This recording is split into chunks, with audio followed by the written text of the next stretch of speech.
Happy Saturday. It's February 15th, 2025, and you are listening to Morning Meeting. I'm Ashley Baker in London. And I'm Michael Haney in New York City. Well, Michael, Trump has canceled pennies and apparently is bringing back plastic straws. But aside from that, he's promising to end the war in Ukraine, as every newspaper in the world is reporting on. But according to a British official who was quoted in the Times of London, the plans have gone over, quote, like a bucket of cold sick, because they involve, among other things, Kyiv ceding territory to Moscow. Meanwhile, it looks like Prince Harry will be staying in the United States, despite certain attempts to undermine his visa application. Trump said, "I'll leave him alone. He's got enough problems with his wife. She's terrible." But we do have some positive news. A new study suggests that a side effect of weight loss shots like Ozempic is that they can cut heavy drinking by as much as 40%.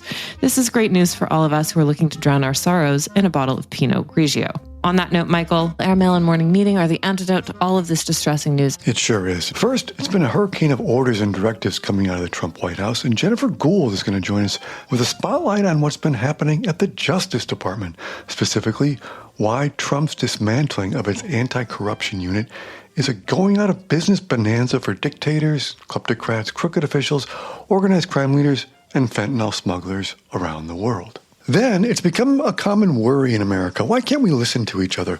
Well, 60 years ago, the great American writer Studs Terkel showed us all what happens when we do listen to the stories and perspectives of others. When he wrote his landmark book, Division Street, it's a collective portrait of everyday life, dreams and worries, as told to him by average Chicagoans. And our writer, Ash Carter, is here to tell us why the book is more urgent and relatable than ever. And finally, if your dry January is over and you find yourself once again in bars, you've probably noticed that Aperol, the aperitif that is the foundation of the Spritz, has exploded far beyond the cocktail bars of its native Venice. And Simon Mills is going to join us from London with his investigation, you might call it that, into how and why Aperol has, like a bubbly orange tsunami, overtaken cocktail lounges from Naples to New York, Venice to Venice Beach, and Courchevel to Cortina. So pull up a bar stool. It's a story you don't want to miss. Ashley, where would you like to begin today? With the kleptocrats, of course. Jennifer Gould is here to tell us all about how they are reclaiming what is theoretically rightfully theirs in the realm of real estate. Jennifer is a columnist at the New York Post who covers real estate, money laundering, and global corruption. Welcome, Jennifer.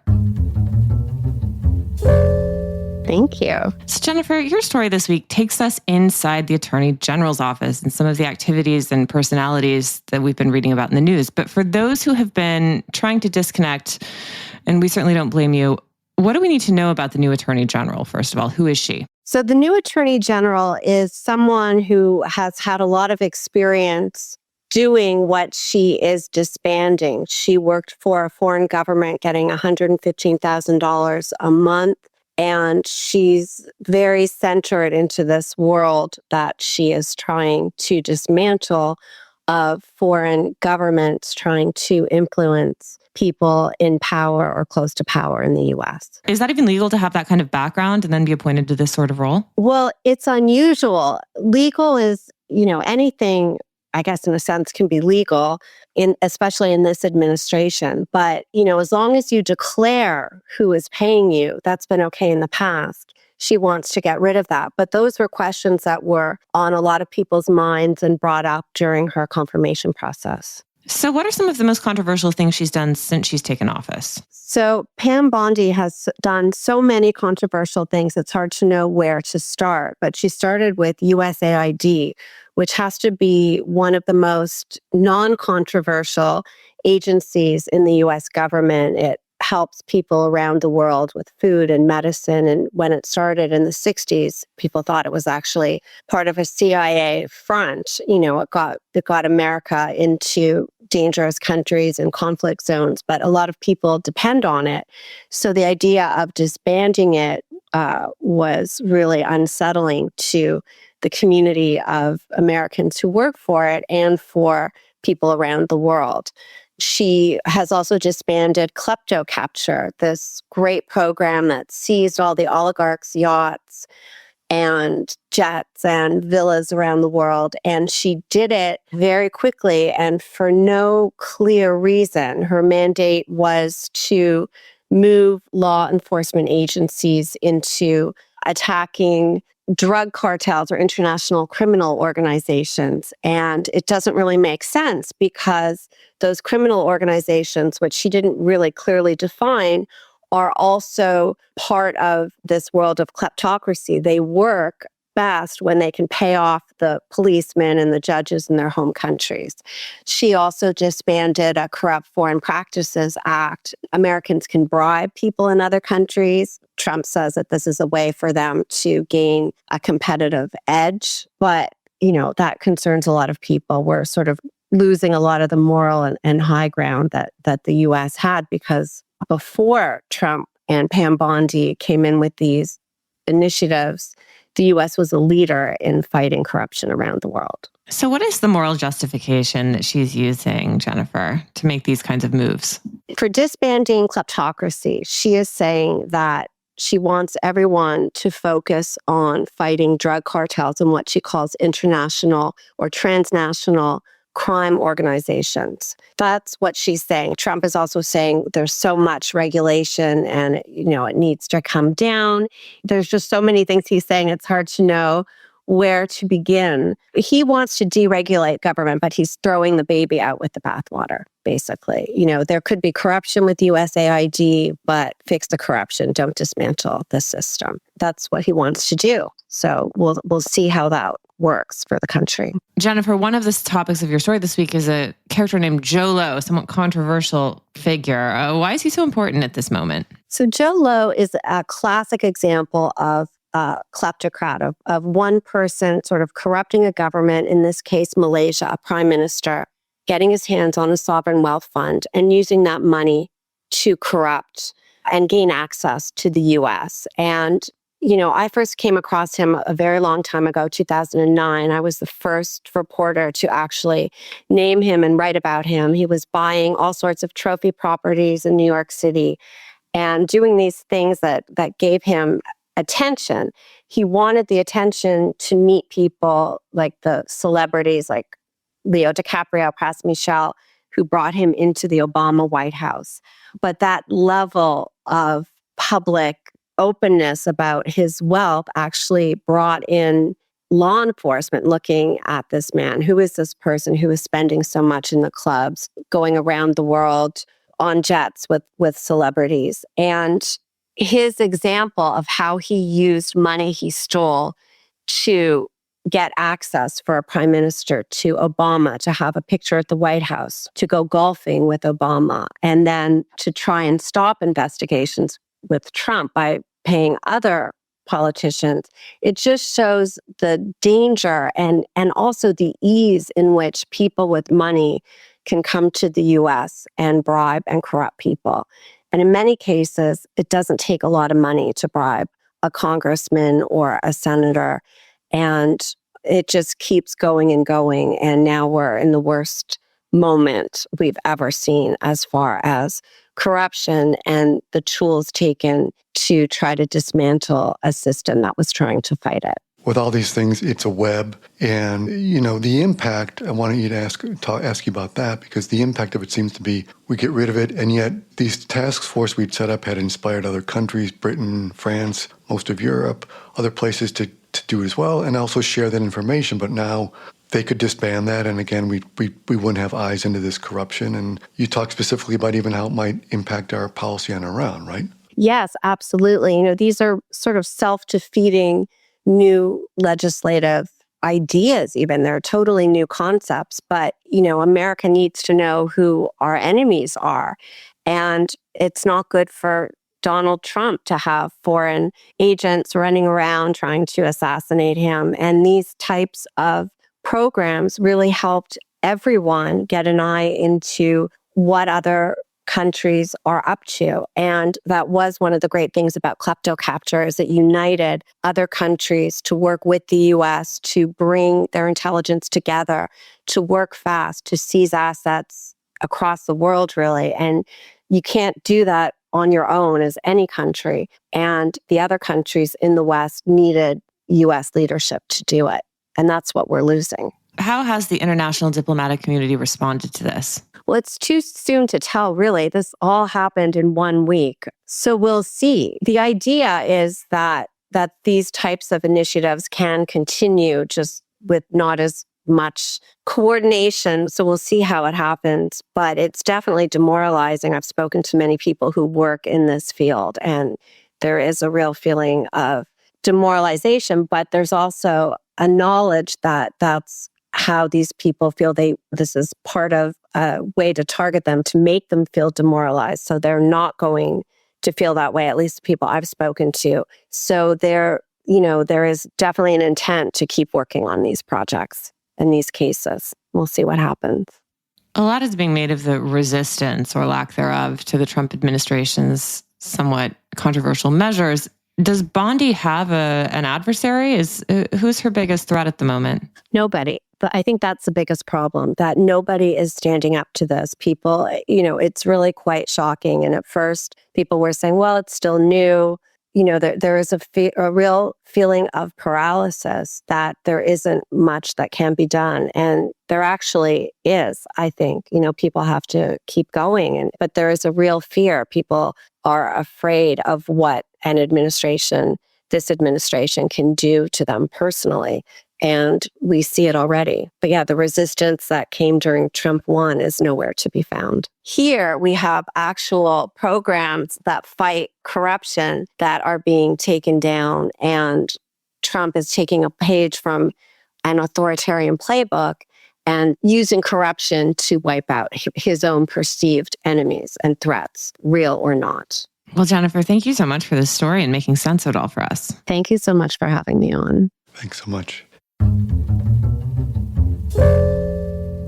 All right, well, let's transport ourselves to another city, the Chicago of the 1960s. Our colleague Ash Carter, who's a deputy editor here at Airmail, is here to remind us why Studs Terkel was one of the greatest chroniclers of them all and why his work is more relevant than ever. Welcome, Ash. Hi. So Ash, Studs Terkel's work is back in the cultural conversation at the moment. There's a new podcast dedicated to Division Street, which was his portrait of everyday life in 1960s Chicago. But before we get into that, what kind of a writer was Terkel? He's best known for his oral histories. And as you say, this is the first one. But he did write a few memoirs. I mean, I think he calls them oral autobiographies or oral memoirs because I think he actually did dictate them to himself. It's a totally different side of him. And they're really incredibly charming and funny. And just he had a very, for somebody who's really known for listening, and he did have a great gift for listening, he was also known for that he never stopped talking, and he was just a great raconteur and character. His written work really divides into those two categories, but he's definitely much better known for the oral histories. And Division Street being one of those, right? Yeah, so Division Street is not the most famous one. I think Working is the one that sold the most. And he did another one called Hard Times about the Great Depression, another one about World War II. These are really the best known ones, but Division Street is what started it all. And it started because Andrei Shifrin, who was the publisher of Pantheon at that time, he published another book of interviews with Chinese villagers and decided, this technique could be used in different places in the world. And he published about a dozen books. They were called the Pantheon Village series. But this one really, broke out and kickstarted Terkel's career as an oral historian. But basically, there's no real theme. There's no historical event. He just went around Chicago in 1965. And he talked to about 130 people, and I think 71 are included in the book. But so it was a very kind of a revolutionary way of making a book. And a lot of people have certainly tried to imitate it, in the years to follow. So to what do you attribute his success as an oral historian? He's sometimes mistakenly credited as inventing the genre, which he didn't. But his success, I would say, is he comes from just his genuine curiosity about people and his kind of, he was a very sophisticated guy who really had like a deep knowledge of many different subjects. And I think you can see that in the caliber of people who appeared on his radio show.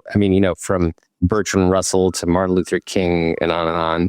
So he could talk with these kind of towering figures, but then he was raised, his parents managed a 50-room hotel that was kind of catered to itinerant sort of eccentrics. And, there were just characters constantly coming through the hotel. And he spent a lot of his free time in Bug House Square. The official name is Washington Square, but it was kind of like the Chicago's equivalent to Speaker's Corner in London. It's just cranks constantly kind of this or that type, expounding on whatever subject. And so he had this combination of sophistication and kind of street smarts that really allowed him to put basically anyone at ease, of any type, any social class, whatever. And so the kind of variety of humanity that you get in his work is really unique, I think. And how did the city of Chicago reveal itself to us through Division Street in a way that we might not have seen before? He started out trying to find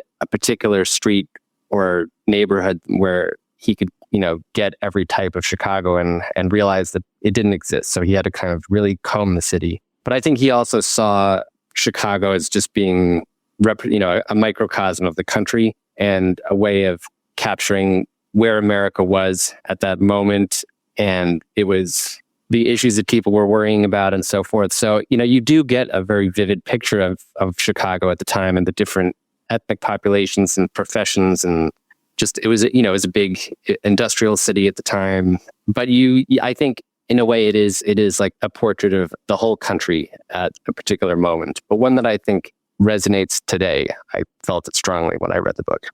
Ash, one of the things that comes through with me, and I read the first in high school, having grown up in Chicago, but I think, what's groundbreaking about the book then, and I think even more groundbreaking now, is it's like a documentary, but there's no editorializing. He simply lets these people come on stage, as I say, and tell their story, and he doesn't comment, he doesn't frame it. It just is, you get to hear unfiltered voices, and I think that's, in an age when so many documentaries and so many books are packaged and editorialized and the writer wants to prove a point, it's still very bracing and sort of eye-opening how he does it, right? I completely agree. I felt that it was a very radical choice, and I think it would be controversial today in a way. I note in the piece that his books are revered by kind of left-wingers for the same reason that they're often criticized by conservatives, that they see these books as being part of his broader left-wing project, because he was certainly very radical politically.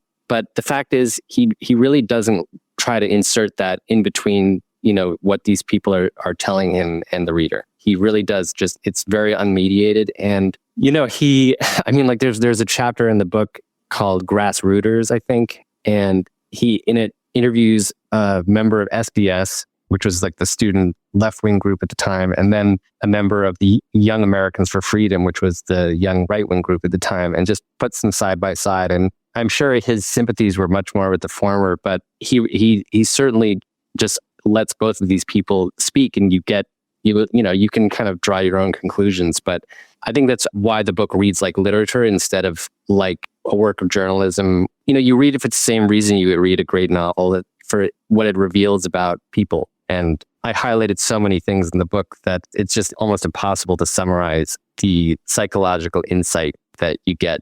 I find the book, again as well, like it's so immediate, and for people who've never read it, I guess sometimes I try and explain it as like, it can have the same effect as if you remember like Ken Burns' Civil War documentary, where he was able to quote letters, right? With those letters, and with Studs in this book, you get such an immediacy and intimacy. And I think you're exactly right. I think that's almost what's radical about it now, is he just lets them tell their story, and you get to see how all of us contradict ourselves and yet have great insights in ourselves. So you're exactly right on it. Ken Burns credits him as a big influence, and in terms of the way that he made his documentaries. And Turkel was working at a time when his tape recorder, it's about the size of like a small briefcase, and the kinds of people, when people would come to be interviewed on his radio show, these are people who were used to being interviewed, but the people he was approaching around Chicago were not used to that. And he felt that they could sometimes start out being a little bit intimidated by the equipment and just the idea that he was an authority figure of some kind. But he was helped in that way by his technical ineptitude, which he really came by honestly. But, he would constantly be kind of fussing with the machine. He would sometimes kick it. And, he felt that while the frustration was genuine, it had a way of putting people at ease who weren't used to that kind of being interviewed by somebody like him. So, Ash, the reason we're talking about all of this, not only because Turkle is just an infinite source of joy and knowledge and insight, but there's a new podcast all about Division Street. What exactly is going on there? Mary Schmeek and Melissa Harris, two former writers for the Chicago Tribune, they decided to pick up where he left off. And I mean, they focused on a handful of the people in the book, but then kind of, what Turkle, he really, as Michael said, he just kind of let the people talk. He said himself that the precise fact or the precise date is of little consequence. He was looking, he said, for what the truth was for these people. What the podcast does is kind of take a more traditional journalistic approach to these people's stories. But it's really interesting because you do get a kind of a fuller picture of the person. Instead of just dropping in on them and feeling like you're having this conversation over a kitchen table, you get the kind of their full life story and find out what happened to them in the years that followed the publication of the book. And, in some cases, it's really very inspiring because the subsequent generations really wound up living the dreams of these people. And in other cases, things turned out very differently. They're very moving stories. And I think it's a really valuable addition and a new dimension to an already multifaceted work. Well, Ash, thank you so much. This was a really insightful take on someone that we thought we knew about, Michael. I'm sure you did more than I did. This was really wonderful, and it's a great excuse to go and revisit all of Turkle's work. And we should also say the title of the podcast is Division Street Revisited. Thanks for having me. God, Michael, were you a big Turkle fan growing up? Tell me. Yeah, no, I was turned on to him by my high school English teacher, Bill Drennan. We had a great class in literature in Chicago, but more than that, Studs was also the background. As Ash notes in his story, he had a radio show on WFMT, not just interviewing guests, but also playing great music. So learned a lot just by listening to Studs all those years. So he's part of the fabric of growing up in Chicago for me. Big inspiration. Well, let's take a trip now over to my corner of the world, which is the Aperol soaked one. Okay, this is the drink that is on everyone's lips here in Europe and even here in the UK, where it's so depressing, Michael, I can't even begin to express. People are still guzzling this stuff down in bars, even throughout Dry Jan, Dry Feb, whatever it's called. Simon Mills, a writer for the Times of London and an editor at Wallpaper magazine, is here to explain how it became the de facto drink of most of Europe. Welcome, Simon. Hello. So, Simon, it's been gray here in London for approximately 237 days. It's cold. I see very little reason to continue on. And it all makes me kind of want to drink an Aperol Spritz. And you and I were talking about why that is, why Aperol, of all possible beverages, has permeated our consciousness like no other drink has. And in the issue of Airmail this week, you have some answers. I have. It's like a bubbly orange tsunami, isn't it, coming over us from Venice? Yeah, Aperol sales have increased at an amazing rate. Aperol imbibement is increased at an amazing rate. Sales are up 50% in the US. They're up 79% in France and Germany too. Italy, which obviously is Aperol's an Italian drink, has seen a 100% rise in consumption. And they say that almost 300,000, this is an amazing figure, almost 300,000 Aperol Spritzes are consumed every day in the Veneto region alone, more than 200 every minute in Venice itself. So I think we are looking at a sort of liquid phenomenon here. I think the reason why it's become so successful, it does two things. One is marketing, and two is the fact that it just looks good on Instagram, I think. It's a beautiful color. It's this lovely orangey firework red color. It looks great against the sunshine and the blue sky. It looks good against the snow of the mountains. And so people really love that. And it's a good time, long drink. It's not particularly alcoholic. And it's fun. Do we attribute this all to the Instagram phenomenon? What happened to the hot toddy? I think that people like anything with a story these days as well. And Aperol itself was invented in Padova, in Veneto. Two brothers, Luigi and Silvio Barbieri, were heirs to a family liquor business. They took macerated sour orange peels, gentian root, rhubarb, and spices in their father's distillery, and they made this new confection and launched it at a local food and wine fair.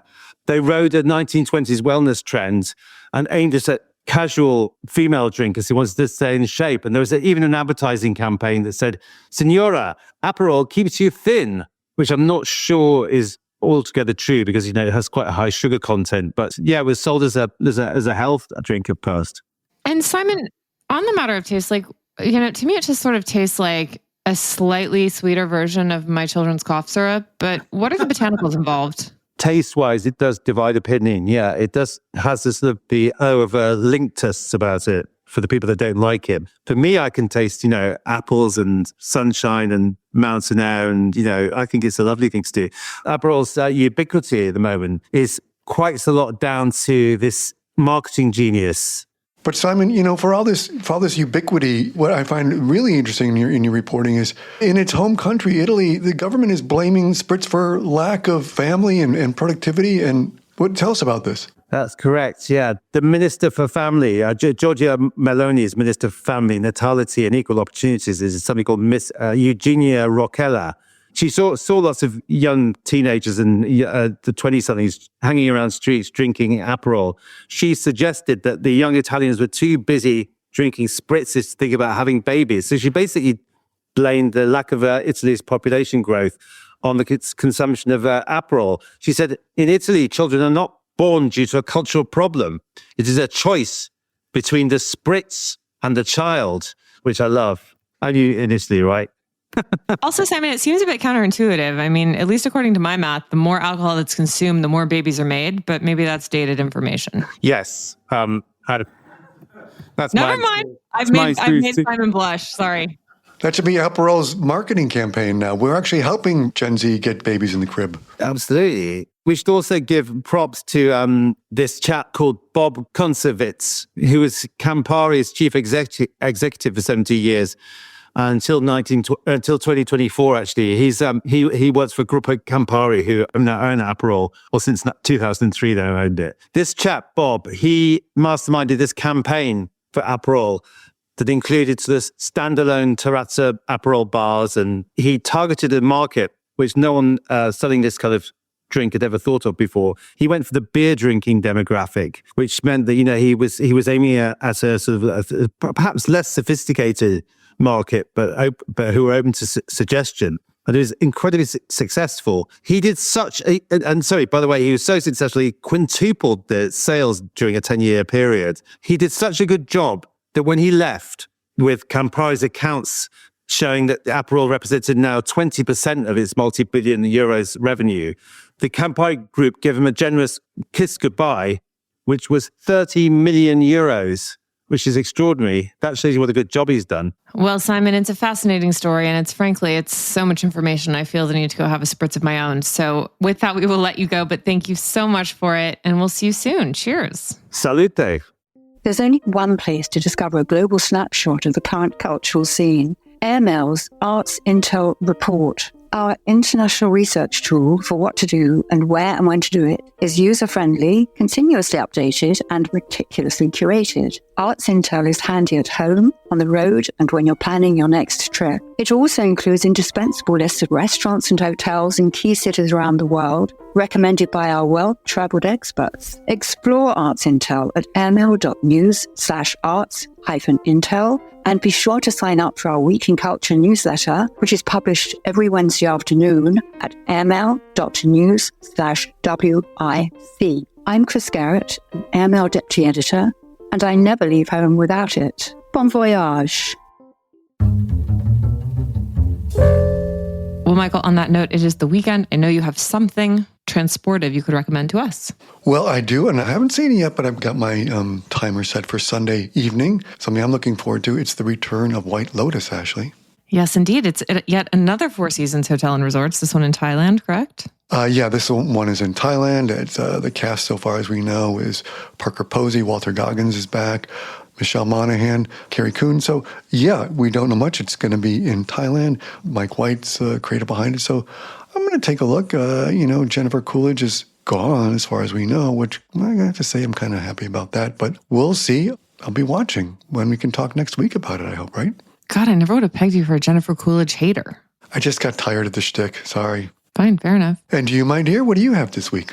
Well, I spent my entire morning, and I do mean entire, at the movie theater here in London watching The Brutalist. I'm so envious of you. Like, you carved out, who's got a weekend, but you did it right. You did it on a Tuesday morning. Well, I did it on a Tuesday morning because the weekends are so packed taking my kids to various sporting events that it's really impossible to get away for the 4 hours that this film requires. But boy, it was really worth it. I've had it on my calendar for a while. And I think for anyone who's on the fence, that's the way to do it. Just buy your ticket in advance, put it on your calendar, pretend like it's a doctor's appointment, and get yourself to the theater, because it was really one of the more enjoyable 4-hour stints I've had recently. And there has been much made of the runtime. And it is long. It has a 15-minute intermission, but I'm not complaining about that. You know, there were parts that lagged, I thought, but it also reminded me kind of being at the symphony, you know, where you sort of get lost in thought because of the art that's in front of you. It just provokes your mind in new and different ways. And that happened to me quite a bit, actually, as I was watching The Brutalist, not just thinking about the storyline, which it's an epic story of an immigrant who arrives in the United States from Romania in the 1940s and sets out trying to remake his life. But it's an incredibly strange personal story, as well as being this epic tale of immigration and renewal. And that's what I loved about it. It really works on every kind of level. You know, even if you just enjoy the cinematography, it was shot in VistaVision.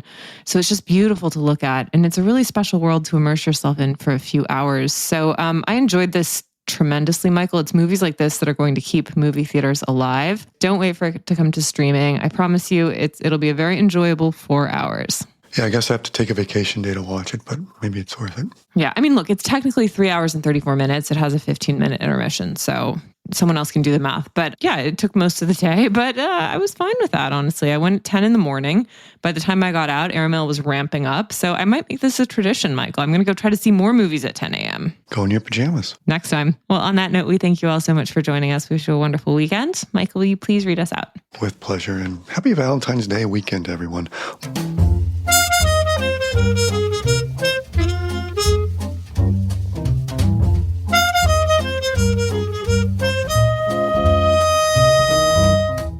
Morning Meeting is produced by Airplay Productions and edited by Jesse Cannon. Our co-editors are Graydon Carter and Alexander Stanley. Our chief operating officers, Bill Keenan. Our deputy editors are Ashley Baker, Chris Garrett, Nathan King, Julie Vitale, and Ash Carter. Our CMO is Emily Davis, and our music supervisor is Randall Poster. The theme music is The Cute Monster by the Buddy Collette Quintet. A new edition of Airmail is published every Saturday, so please subscribe and enjoy all of our stories on airmail.news, which we update every day. You can also find us on Twitter and Instagram at Airmail Weekly. We will be back here next Saturday with another edition of Morning Meeting, but in the meantime, be sure to subscribe at Spotify or Apple Music. But most of all, thank you again for joining us.